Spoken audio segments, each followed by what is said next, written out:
Hello. We've spent quite a long time looking at what a trust and what a foundation, what these things are. What we're going to do now in this module and the modules coming in the future is we're going to answer the question, what is it all for? You have a trust or a foundation. Why? Why would you want such a thing? What is the benefit of doing that? And we start with inheritance. By inheritance, we mean the process of passing wealth, assets from one generation to the next generation. So in other words, what happens to your stuff when you die. And I have to say that not every trust is about inheritance, but a lot of trusts and foundations are. It's probably the biggest and most important part of the trust process. In future modules, we're going to talk specifically about business succession trusts and family dynasty trusts. These are also about inheritance. So inheritance is, if you like, the core to a lot of this. Okay, so Inheritance 101. And by the way, inheritance is not just about trusts. Trusts are simply a tool to make life a little bit easier. The most important tool, though, much more important than a trust or a foundation, is a will. And if you don't have a will, then you probably, almost certainly, you need one. If you have a will, then it is you who decides what will happen to your things on your death. If you do not make a will, then somebody else will decide what happens to your things. Usually the state has some rules setting out what happens. It may be that those rules suit you, and that's probably the one situation in which I would say, well, then maybe it doesn't matter. That's going to be in a situation where you have a quote-unquote normal, completely normal standard family. By that I mean mum, dad, and for example 2 kids. And if you don't make a will, then the money will be inherited by your family, and that's probably fine. But the moment that your life is more complicated than that, the moment that you have substantial assets, or that you have a more complicated family, then a will. Not only that, you may need other tools. So sometimes a will is not enough. Sometimes you need to use things, tools like trusts and foundations, to make sure that what you want is what you get.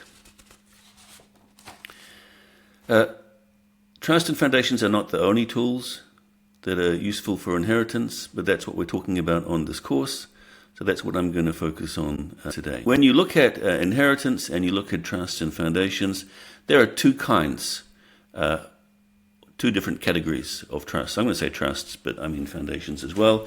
2 different categories. The first category is what I'm going to call a will trust. A will trust is a trust that takes effect. It's the terms and the rules of the trust are written actually in your will, and the trust kicks into operation the moment that you die. Actually, in most common law countries, every will is a trust. Sometimes it's a very simple trust. So, for example, if my will says I would like to leave all of my money to my wife, and then I die, a trust is created. There is somebody or some people who are called, in this case, executors, but actually they are trustees. Their job is to collect my assets and to pay that money to my wife.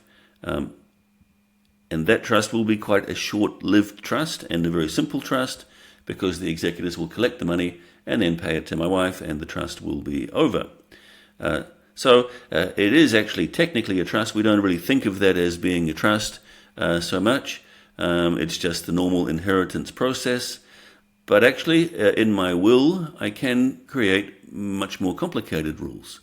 I can, for example, create gifts to my grandchildren who are small children, who are minors, or even my great-grandchildren who don't exist yet.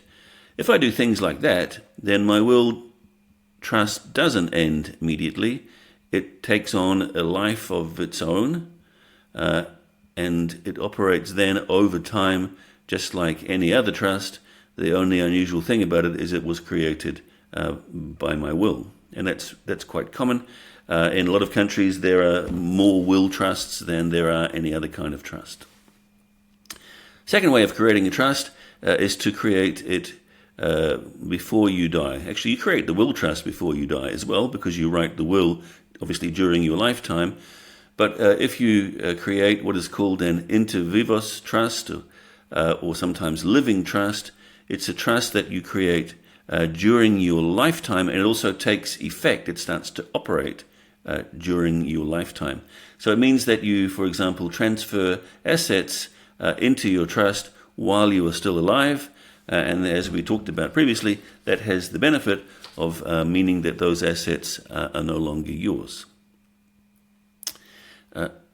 Great. So now we'll go and look at why you might want to do these things. We'll start with with reason number one.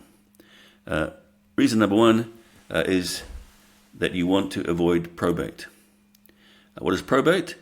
Probate is the legal process that your will goes through in terms of being approved and signed off, usually by the court system, by a judge or a notary or somebody like that.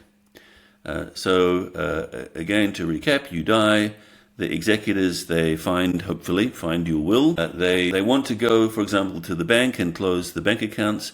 They want to transfer the real estate, but they can't just do that because they say so.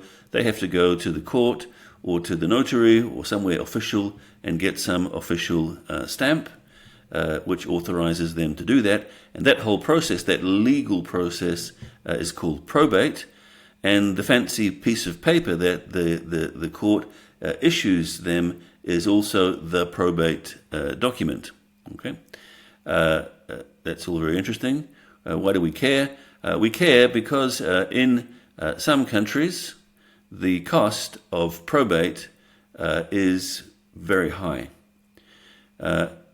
In some countries, in fact, in most countries, if I do die and my assets are going through a probate process, then those assets will be frozen.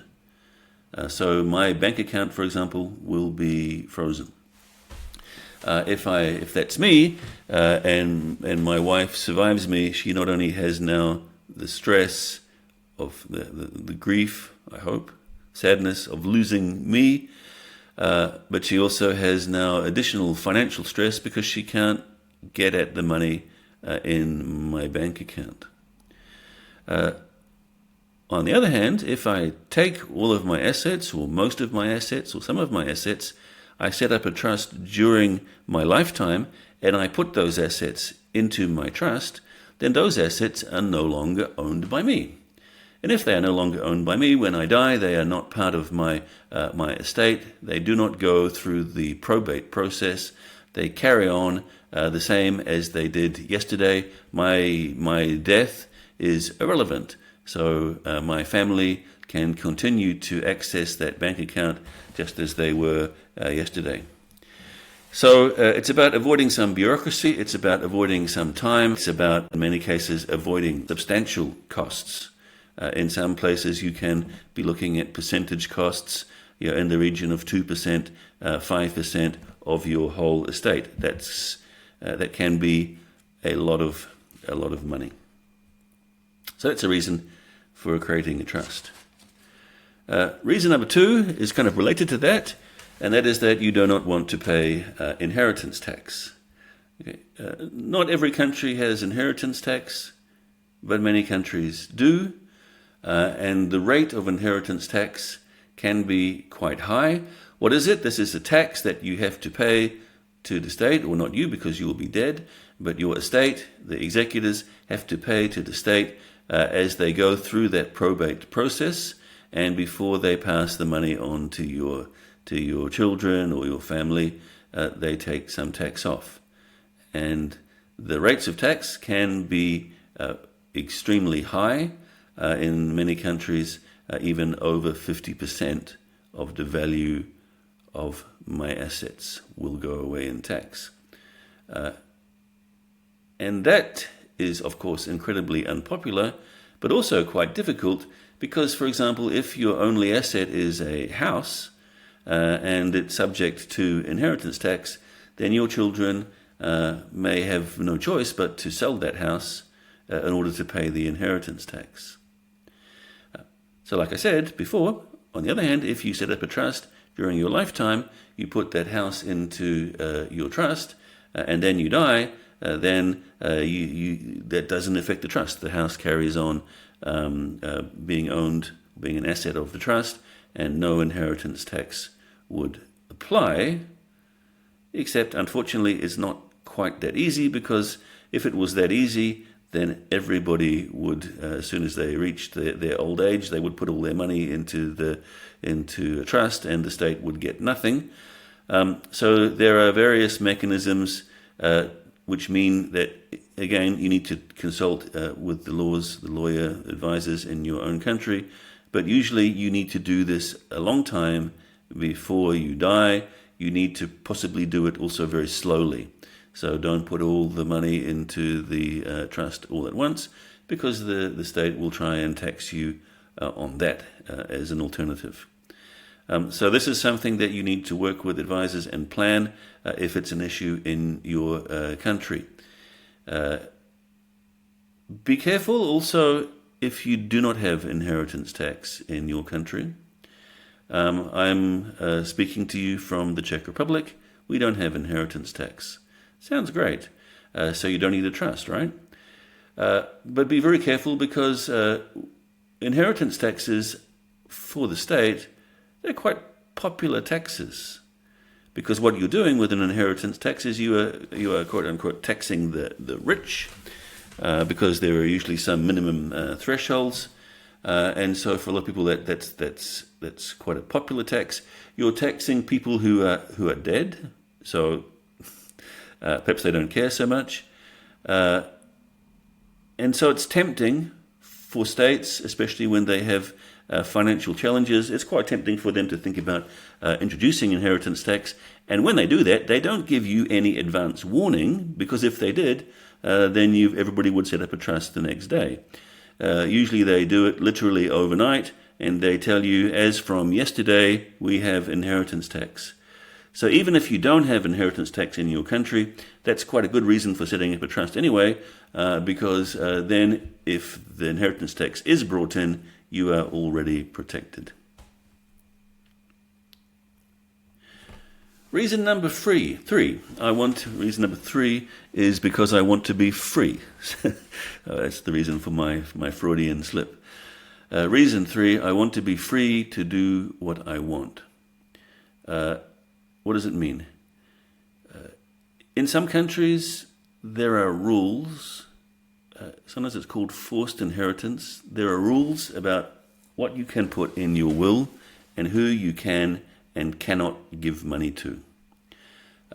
So, for example, in some countries, it will say that you cannot cut your children out of your will, which kind of seems fair. But on the other hand, maybe it's not so fair, because if your child hates you, if your child is abusive towards you, if your child has no relationship with you, then it may be that you really don't want to include them in your will. Even in countries where there is no forced inheritance, there are usually some rules which allow people to challenge your inheritance process if they feel that it is somehow unfair on them. So again, if it's a child that you have cut out of your will, then you could expect them to challenge you, that they may well challenge the administration of your estate and say, I want some of the money, even though the will says I don't get any. And if you want to do that, if you want to cut your children out of the will, not just children, you want to do something that somebody might not like, or something that is not possible according to the rules of your country, then a trust is really great, because you can establish the trust during your lifetime, put the assets into the trust, and these rules of inheritance don't apply to you anymore. Or at least they don't apply to you anymore if you do it, establish the trust, put the assets in sufficiently well in advance. It's like all things. We talked about it before. The longer you have a trust for, the more effective. It's like good wine. It matures and gets better with time. Reason number 4. It's a very, very common issue in the 21st century, blended families. Well, we can say also complicated families, because not every family fits this model, or non-standard families. So in our example picture, we have a husband and a wife who are married and love each other, and they perhaps have children together. But what they also have is they have each of them, in this case, their own children who come from previous relationships. And we put them all together and say, hey, we have a new family. And in this situation, standard inheritance processes really don't work very well. Because if one of the partner dies and the other partner inherits everything, then there is quite a strong temptation, quite a high risk, that the children of the partner that has died will subsequently miss out on their rightful share of the assets, because the surviving partner may well decide to leave everything to her or his or her children. And it can become even more complex if the surviving partner then remarries, and the money may actually end up in the hands of a currently unknown third party. So if you have a blended or you have a non-standard family, I would say you need a trust. You need a trust because you need to balance these two interests. And what a typical trust looks like, it's not a complicated trust. It's quite often a will, done in a will. And it says, for example, when I die, my things, my house, or my half of the house, or whatever it is I own, that goes to my wife. But not absolutely. It goes to my wife for her to use and enjoy and live in during her lifetime. And maybe it could be until she remarries, or for some fixed period of time. It's up to you. But then when she dies, those assets then go back and are divided between my children. And what she would typically do is she would make a very similar will, which has the same conditions. So her death, her assets would be provided to the husband for life. It's called the life interest, to use, enjoy, get the income from, live in the house, and then following that, the assets, the money would go to her children. That's super common. Very often that's in a will. Also possible is the idea of a mutual will, where people agree to do something together, and they decide to, for example, say, okay, all of our money will be divided equally between all 5 children. And a mutual will is a will where they both agree to do the same thing. They have the same will, and when one of them is gone, the other one then cannot change their will. So that becomes a fixed part of the process. I'm not a big fan of that because it takes away your freedom of choice afterwards, so I much prefer the idea of a trust. But the point being, if you have a blended family, then you need to be thinking about this issue, and you will need some kind of device or tool to balance those different interests. And a simple will is probably not going to do it for you, unfortunately. Reason number 5 is generation skipping, or grandchildren. This can happen for a number of reasons, but let's take a normal scenario. We have granddad and grandma. We have the children, and we have the grandchildren. And it can happen that for whatever reason, granddad and grandma do not want their assets to go to the children. Why not? Maybe because the children are financially irresponsible. Maybe because the children have a bad relationship with their parents. Maybe the children have issues with addiction or drugs or something like that. Or alternatively, it might be that the children are absolutely fine, but that the grandparents just really want to do something special for their grandchildren. And so in this situation, what you have is you have assets, instead of going as they normally would from parents to children to grandchildren, in this case they go directly from grandparents to grandchildren. And if the grandchildren are small, then the trust will continue for some time. So it will hold the money, for example. It depends on the family, depends on the rules. You can make whatever rules you like, but quite typically the trust will hold the money until the children reach the age of, let's say, 25. But in the meantime, the trust can be used to pay for their education, maybe to subsidize holidays, to cover worthy costs. So that's a generation skipping trust. We see that quite often. Usually, it's actually not so often about trying to deal with problematic children. It's usually more often a positive thing because the grandparents want to create some special fund or some special benefit for their grandchildren. Okay, reason number 6. I want to protect my children from themselves, and I want to be like Warren Buffett. We all want to be like Warren Buffett because he's one of the wealthiest people in the world, at least in that way.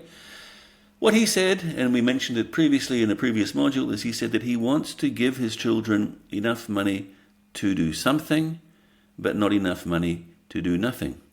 And if you have a substantial amount of money, if you have a lot of money, and you die, and it is divided between your children, then they will get a lot of money. And if they get a lot of money, that, in the opinion of many people, including Warren Buffett and including many of my clients, that's a problem because that spoils them. It demotivates them. It takes away their motivation, their drive for success. And often, if you look at history, what you see is that the first generation creates the wealth, the second generation kind of manages the wealth, and by the third generation, it's all gone. So what people like Warren Buffett do, not just Warren Buffett, but other wealthy families, is they say, we want to take a little bit different approach. We want to put the family wealth into a trust or a foundation, and that trust or foundation exists for the benefit of the family, but it doesn't mean they get all the money. What the rules of the trust or foundation say, it's depending on whatever the founder decides the rules should be.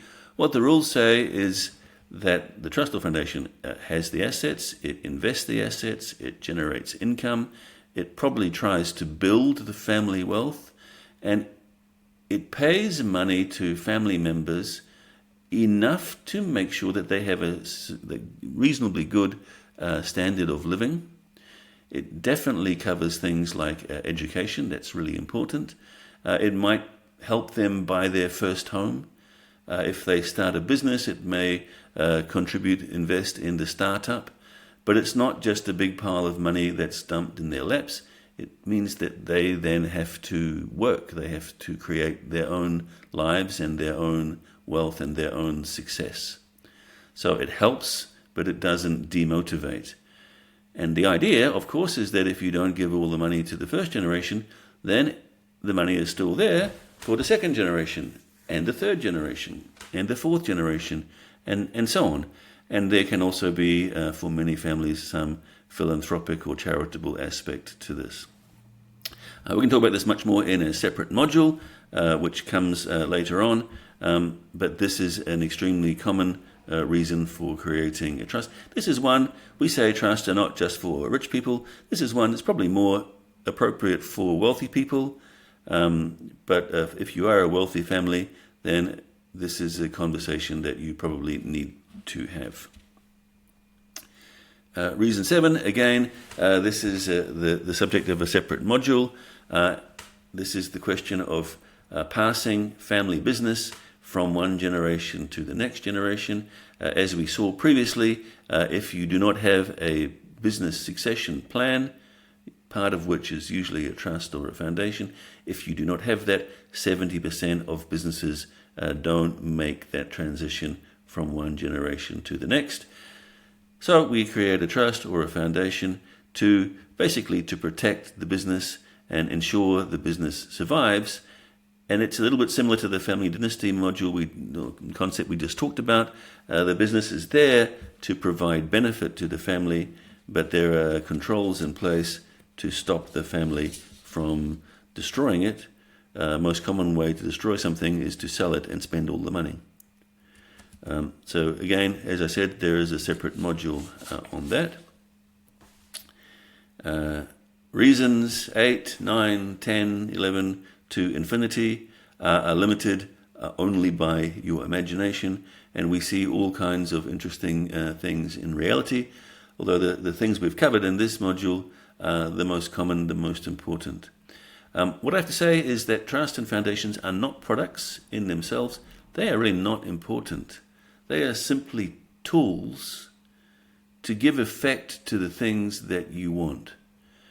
And people come to me and say, I want a trust, and I say, well, why? Because it's a strange thing to ask. What's a better thing to ask is to say, here are my goals, here is my vision, here is the things that I would like to achieve in the future, in my life, and also after I'm gone, my legacy, if you like. That's my goals.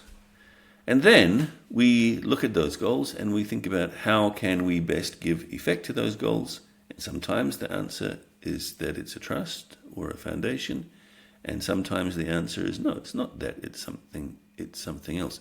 These are not solutions in themselves.